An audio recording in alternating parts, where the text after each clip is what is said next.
Hello YouTube, Arrow Assassin here today, and welcome to a Guardian Druid PvP guide. So let's go ahead and get this started here. So, new patch, new guide, that's basically what I'm going to be doing. I did one for 7.1, some 1.5, and now basically for 7.2. I know really not much is going to be changing here. So, but yeah, let's go ahead and get into the action here. I got two different builds to explain to you guys, and these are the two builds that I think is successful. So let's go over the first build that I use. Brambles for the extra damage when people hit you, and it's really all there is to that one. Um, Wild Charge has just always been pretty much my favorite ability because now it doesn't share cooldown with Overrun. It's always been better in every situation in my opinion. So that's why I went with Wild Charge. Restro Infinity, because I like the extra healing, and that's basically why I use it for this one. But the other ones are not too bad either. But this is kind of like a personal choice row for at least this build. So that's why I went with Restro Infinity.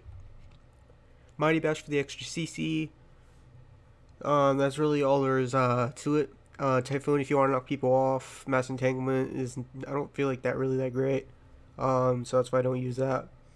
So either really Typhoon or Mighty Bash for this one. Okay, so I know I'm probably going to get some people, because this happened last video as well. If you don't like Incarnation, you don't have to use it. But for me personally, I use Incarnation because I like it. If you want to use either one of these, they work as well. Like Galactic Guardian, I liked that for a while. Same for Soul of the Forest. If you don't like Incarnation, do not use it. If you you don't have to use it if you don't like it, because I know I'm gonna get people saying that in the comments. The reason why I use Incarnation though is if you go like into, let me use an example. I like to go into a lot of the middle a little bit sometimes, and I have the storm, or charge into a huge group of people. And if you charge into a group of people and pop Incarnation and Rage of the Sleeper at the same time, and you spam Thrash, they literally all melt. Like, they will. So many people get low. It's actually pretty hilarious. So that is why I use Incarnation this build. But again, if you're not into that, that's perfectly fine, and it's not a big deal. I mean, Galactic Garden and Soul Force can work as well. So that's the reason why I stick with Incarnation.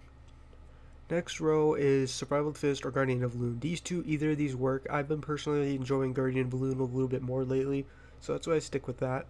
But Survival of the Fittest is really nice for the lower cooldowns, because the cooldown is so long, 4 minutes on Survival Instincts.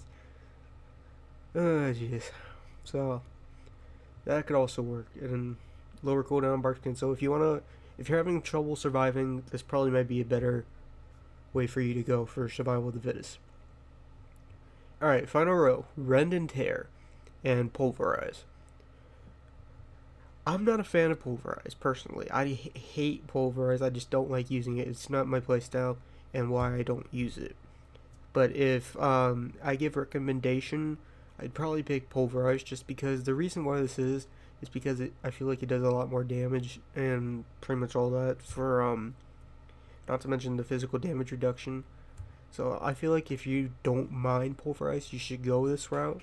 But if you don't like it, Rend and Tear is always a good option, trust me. I mean, Rend and Tear has never let me down, and I've been using it for the longest time now, so it's never let me down. So that's why I went with that. Alright, next row. Gladiator's Medallion, Standard Trinket, really all there is to it. Relentless Assault is pretty nice. I use this for the extra damage, so you can hit harder. So that's why I went with that, but depending on if you want to help your teammates, you can go Alpha Challenge. If you want less CC stuns on you, you can go Toughness, but overall, Relentless Assault is just what I use. Alright, this row, I went with Stampeding Roar just for the extra getaway. Alright, next row is Den Mother, or Demoralizing Roar. Now, I've been back and forth, but I go back and forth between the two. If you really, it comes down to like more, if you want more cooldowns to save yourself with, go Demoralizing Roar. But I went with Den Mother to basically help my teammates out, especially with 7.2 out. The more HP is actually pretty nice. I've actually gotten teammates who have pretty much whispered me and complimented me for actually running it. So that's why I went with Den Mother. Den Mother has just been pretty good, and I actually prefer it now more. I actually wanted to run Demoralizing Roar all the time, but after running Den Mother lately, kind of fallen in love with it a little bit, so that's why I went with that. Alright, Sharpened Claws for the extra damage increase. That's really all there is to it for this one. And for the final run, Overrun, these two are just basically feel like the mandatory out of all the rows in here. The other ones are just not really, I feel like, as good as these two, because just the damage is overall nice, and not to mention the knockback and the CC from Overrun is just nice too. That's really about it. I can give you a standard rotation for this build real quick. Basically, what I do is I pop Moonfire at the start, and then I pop my Burst, Incarnation, and Overrun, and I just do Thrash over and over and over in front of a huge group. If it's single target, you don't have to do that, but I try to use my Burst right when there's like a huge group, and then just spam Thrash. Like my best example is probably Eye of the Storm, because everybody on Eye of the Storm is in the middle and just going crazy, and it works. Battle for Grenades, I've done it there too. Eldritch Valley can work. Warzone Glitch is not too bad, but everybody's kind of spread out during that. So that's really kind of all about it for the rotation. Just everything else is basically just your standard Mangle when it's up, Thrash when it's up, and then when it's not up, just Swipe or Maul, repeat.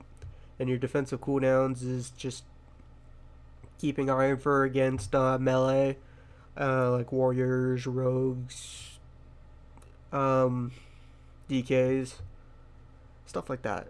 And Mark Reversal against Mages, Warlocks, etc. Another probably good thing I could give you a tip about Overrun is if you can predict stuff, you can knock people off cliffs like the AV Tower, Eye of the Storm Middle, Warsong Glitch Roof. If you can predict it right, it is a very good tool to use. So I highly recommend you practice, because I've lost track of how many times I've actually done that to people. It's actually pretty hilarious. Alright, let's go over the second build, guys. So we're going to switch some talents around. The first two rows are staying the same. Actually, yeah, first two rows are still staying the same. Also, before I go into this build, I gotta get the name right, because I don't want to mess up the name. Smoochy Magoo, the guy who's on my friends list right now, he was the one that found this build, so all credit goes to him. He's the one that found this build and taught me about it, and I'm giving you guys the option to try out for yourselves.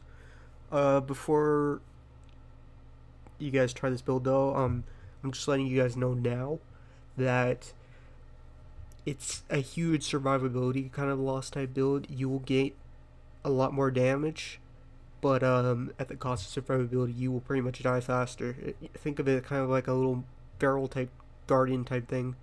So that's basically all there is to it. I can't switch my talents because Incarnation's on cooldown for 20 seconds, but basically you're going to want to go Feral Infinity, and you're going to want to switch it Roaring Speed for Master Shapeshifter. And I might have to go to, I gotta go to a different PvP, I gotta go to the PvP training dummy real quick. I don't even know where it is exactly on Alliance. I think it's in Old Town.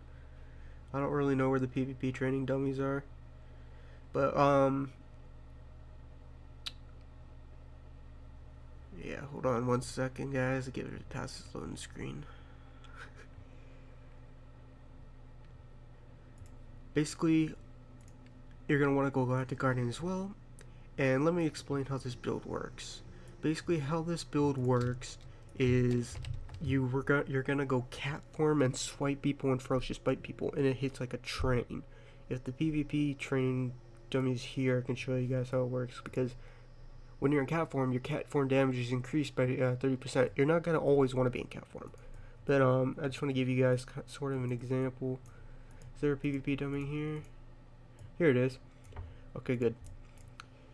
Alright, so let me start off by saying first you need this macro, kitty macro, cast against Thrash, Mangle, cat form, swipe, bear form, And then here's how the rotation works.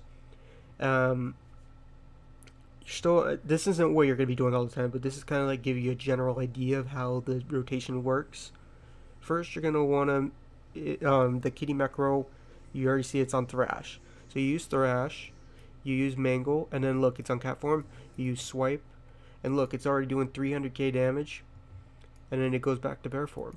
And you do Thrash and cat swipe again, go back to bear form, Thrash. Just pretty much keep repeating over and over. And the thing of why you need Galactic Guardian is the fact that you're going to be doing it in front of a whole raid group kind of type of thing. So the raid will be pretty much AoE'd by the your Galactic Guardian Moonfires.